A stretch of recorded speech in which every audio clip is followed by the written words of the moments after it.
farla'aantii uu af soomaaligu ku raagay waxay ina badday ilaa maanta inaynaan dhab u aqoon taariikhaha maalmihii saamaynta togan ama taban ku lahaa nolosha soomaalida iyo tagtadeeda.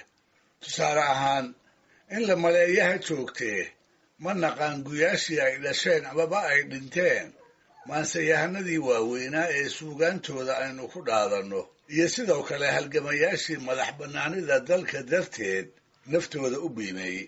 si kastaba ha ahaatee sanadkan 2020 ee maalinta qorihii ay ka hadhay waxaa lagu malawan yahay in 100 gu ay ka soo wareegtay geeridii Sayid Maxamed Cabdilla Xasan, halgamaagii u horreeyey gumaysigii dalka Soomaaliyeed ku habsaday cid ka gilgilata. xagga Soomaalida waxaa la hubaa inuu dhashay guga gobaysana la baxay ee loo badinayo inuu ku beegan yahay 1856 ama 1865 mid ahaan. waxaa kaloo la hubaa inuu ku dhashay duleedka Buuhoodle, gaar ahaan agagaarka ballida Ubakarax iyo Sacmadeeqo. ha yeeshee maalintii uu dhashay iyo tuu geeriyooday toona ma naqaan. taasna Soomaalidii la xilliga ahayd ayuu kala mid yahay. maamulayaashii Ingiriiska ee ay codka ahayeen ise waxay taariikhda geeridiisa ku sheegeen 23 Novembar 1920. annaguna inaan iyaga ku raacna mooye wax kale nooma bannaana. saa dhowaan ka hor far wax lagu qoro maynu lahayne. intaan haddaba taa halkaa ku dhaafo aan isweydiina su'aasha ah, sidee bay sayidka ugu suuro gashay bulsho raacata ah oo markaas ka hor aan weligeed meel qura looga talin in intuu abaabulo uu ka dhex abuuro dhaqdhaqaaq gobonnimo doona uu gumaysigii dalka haystay uu muddo dheer loodin kari waayey. dhabtii halgankii 22 gu uu wadaadku hogaaminayay wuxuu ku waday marnaba ma ahayn dhaqaale iyo mushaar dhammaadka bisha uu gootooyinkii daraawiisheed u qaybin jiray. waxay ahayd tilmaamo uu kulansaday oo ciddii ku sheegan ay Soomaalidu ku jeclayd. wuxuu ahaa geesi aan kal cabsata lahayn, deeqsi gacan furan, xeeldheere diimeed, aftahan tix iyo tiraab midnaba aan loogu tiitiilayn, iyo sidoo kale aqoon-yahan kasma ballaaran u lahaa hiddaha Soomaalidii uu la xilliga ahaa, taasoo u suuro gelisay inuu ku guulaysto ciidan boqolaala inta ururiyo inuu ka dhaadhiciyo inay gunnimo tahay gudaha dalkooda in shisheeyuhu uu ku gumaysto. wuxuu ahaa nin og sida Soomaalidu ay ugu nugushahay murtida maansada. markaas buu si walba u adeegsaday eebbana ka baryi jiray in erayada kuwa ugu saamaynta culus uu carabkiisa ku tiro.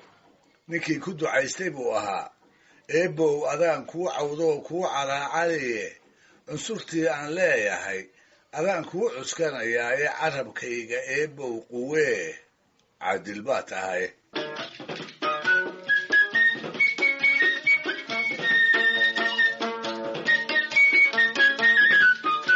qaybaha bulshada oo idil buu kolba mid maansada ku waanin jiray, waxna ku tusaalayn jiray.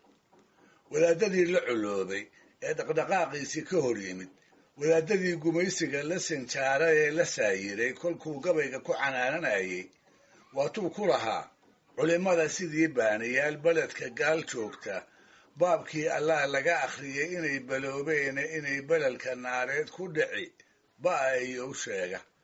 mar kalena isla iyaga waa kii ku lahaa, awyaalow ma diideen jahaad ma u dareertaan, war ma danaana iyo seef degta maad ku qaadaan, darmaan haad la qooqdiyo doolaa maad u fuushaan, wigilka diilka qaadka ah bidix ma ugu dadabtaan, daacuflayda madidaa degdeg ma u xabaadhaan, idinkaa dalkaba lehe dowlad maad u noqotaan, ileen doqoni calaf ma leh dulbaax maxaa ka baylahay.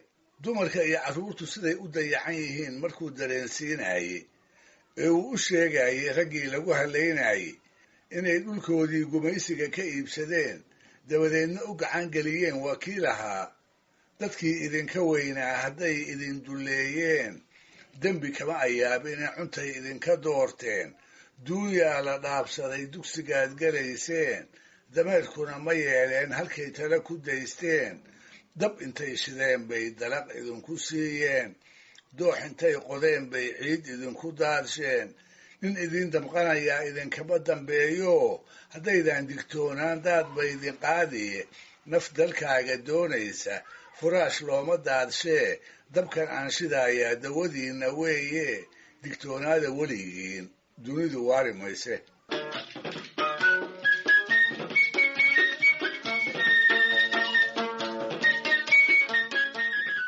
dhammaan gabayadiisu waxay xiriir toosa la lahaayeen ujeeddooyinkiisii halganka. xoogagii gumaysiga ee 36 goobood ay isaga hor yimaadeen ayaa marar badan waxay u soo jeediyeen intuu hubka iska dhigo inuu ka taliyo dhul baaxaddiisu weyn tahay, hawd iyo nugaal oo idil, cidafyada mudug ilaa hiiraan, xeebaha badda ayl, ilig iyo gabac ilaa harooyinka dig iyo doollo. waxay kaloo u ballan qaadeen hadduu tooda maqlo inay siin doonaan mushaar ku filan sida madaxdii kale ee Soomaalida. ma hadduu diida ah waxay ugu hanjabeen in lagu soo qaadi doono olole dagaalo uu dhabarka kaga jabo. dabadeedna wuxuu ahaa qorshahaas ninkii ku gacan sayray ee hungurigelintii iyo goodigii gumaysiga kaga jawaabay: haddii laygu caashaqo caskar iyo maraakiib, haddii ciidan fara badan laygu soo carcooriyo, hadday soo cabaadaan cadcad iyo saraakiil, haddaad soo cafuuftaan ciiddaa masaalkeed, inkastaad curaaftaan ama aad carootaan, cimrigay intaan jiro cadow hadduusan ii turin marna inaan cabiidsamo caqligiina yay gelin.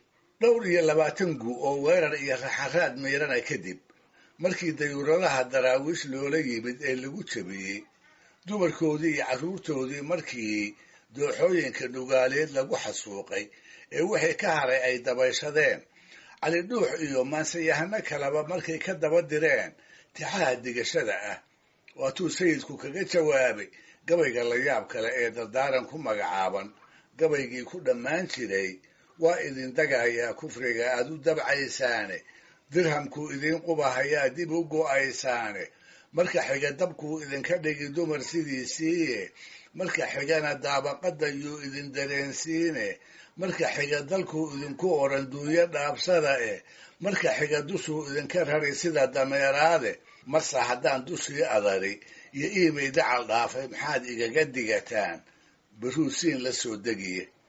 sidaas uu sheegayey baana dhacday.